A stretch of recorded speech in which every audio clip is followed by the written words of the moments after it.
Pertama sekali saya ingin menegaskan bahawa kerajaan Perpaduan Madani pada hari ini di bawah kepimpinan Yang Amat Berhormat Perdana Menteri ke-10 kekal komited dalam usaha reformasi institusi antara lain yang melibatkan pengasingan peranan peguam negara dan pendakwa raya. Untuk maklumat ahli yang berhormat, pada 16 Ogos 2023, Jemaah Menteri telah pun bersetuju supaya satu kajian empirikal yang terperinci dan holistik dibuat berkenaan dengan pengasingan peranan pendakwa raya dan peguam negara. Kajian ini akan memastikan pengasingan ini dapat dilaksanakan tanpa sebarang pengaruh politik serta urusan undang-undang di bawah peguam negara dan pendakwa raya dilaksanakan secara tulus selaras dengan agenda Malaysia Madani. Sebagai langkah kehadapan, pada 12 September 2023, saya telah mempengerusikan mesyuarat berkenaan usaha reformasi pengasingan peranan peguam negara dan pendakwa raya yang bertujuan antara lain untuk mendapatkan input dan membincangkan terma rujukan serta cabaran-cabaran yang dihadapi dalam melaksanakan usaha reformasi tersebut. Mesyuarat ini dihadiri oleh ahli yang berhormat, beberapa ahli yang berhormat termasuk daripada Blok Pembangkang. Sebagaimana ahli yang berhormat sedia maklum, kerajaan telah bersetuju agar dua pasukan ditubuhkan bagi terus menggerakkan agenda ini secara berfasa, mengambil kira kompleksiti dan cabaran terlibat.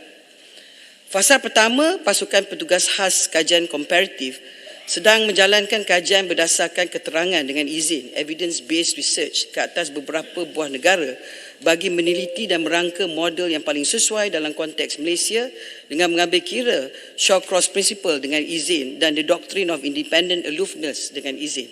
Negara yang sedang dikaji mengamalkan sistem perundangan berasaskan demokrasi berparlimen yang mengamalkan sistem adversarial dan mempunyai pelbagai struktur pentadbiran iaitu persekutuan, negeri, kesatuan dan sebagainya.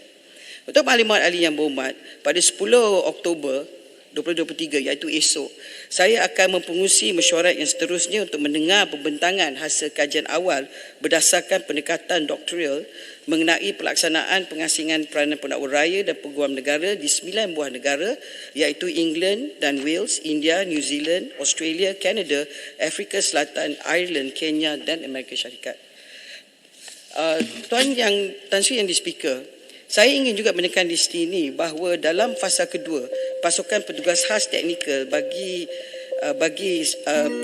kajian ini akan meneliti secara komprehensif mengenai implikasi perundangan, pejawatan dan kewangan yang menyediakan laporan interim untuk dipertimbangkan Jemaah Menteri.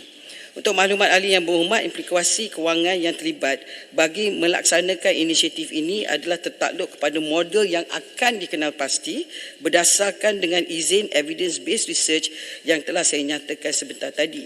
Ini meliputi kos bagi pejawatan sedia ada, pejawatan baru, fasiliti bangunan, segala utility, aset kenderaan, teknologi maklumat. Oleh yang demikian adalah dengan izin premature untuk saya untuk menentukan implikasi kewangan yang spesifik pada peringkat ini yang berhormat. Dan akhir sekali fasa ketiga, sedikit masa Tan Sri Speaker sesi libat urus bersama-sama dengan kerajaan negeri Sabah dan Sarawak serta pihak pemegang taruh termasuk agensi penguatkuasa seperti Polis Diraja Malaysia, Suruhanjaya Pencegahan Rasuah, Jabatan Kastam Diraja Malaysia, Agensi Penguasaan Maritime Malaysia. Selain pada Majlis Peguam, Persatuan Peguam Sabah, Advocate and Solicitor Association di Sarawak, ahli-ahli akademik, pakar rujuk Perlembagaan Persekutuan akan juga diadakan oleh pasukan petugas khas teknikal dalam masa terdekat. Terima kasih. Jadi soal yang berbangkit di luar sana adalah apakah pentingnya dan perlunya untuk pengasingan kuasa ini? Apakah tujuannya secara spesifik? Apakah objektif yang kita ingin capai melalui pindaan ini? Jadi soalan saya kepada Menteri adalah soalan itu, apakah objektif pengasingan kuasa di antara peguam negara dan pendakwa raya? Dan soalan seterusnya, setelah kita membuat pindaan-pindaan ini, bisa kata kalau kita lihat objektif itu adalah untuk mengelakkan daripada ada campur tangan dari sudut eksekutif dan sebagainya. Apakah mekanisme yang akan kita bawa dalam pindaan ini untuk pastikan bahawa selepas kita ada pengasingan kuasa ini, Tuan Speaker, masalah yang kita ingin hapuskan itu dan elakkan itu tidak akan berulang lagi. Itulah soalan saya kepada Menteri. Terima kasih. Sila Menteri. Terima kasih Yang Berhormat Damansara. Sebenarnya Tan Sri Speaker, itulah yang mana kajian ini perlu kita lakukan. Kerana sebenarnya soalan yang perlu kita tanya ialah, adakah kuasa peguam negara yang ada dengan kita sekarang di bawah perlembagaan ini mencukupi ke, ataupun adakah budi bicara peguam negara perlu mempunyai kuasa terhad? Bererti soalannya, Daman Sarah, adakah kuasa peguam negara dalam negara kita dalam kajian ini, should it be full discretion dengan izin ataupun should it be guided discretion? Pertama. Keduanya, dalam kajian ini juga kita pun akan mempersoal, adakah isunya pelantikan ataupun adakah isunya termination dengan izin? Kalau pelantikan itu dilihat sebagai satu proses yang dapat menjamin ketulusan, kemungkinan dalam kajian bila dibawa kepada Jemaah Menteri setelah dia berbincang dengan ahli-ahli parlimen ialah, adakah kita melihat bahawa dalam aspek termination, pemberhentian itu dilakukan secara lebih terbuka seperti yang dilakukan kepada hakim-hakim kita melalui satu proses standard kepada High Court Judge sebagai contoh.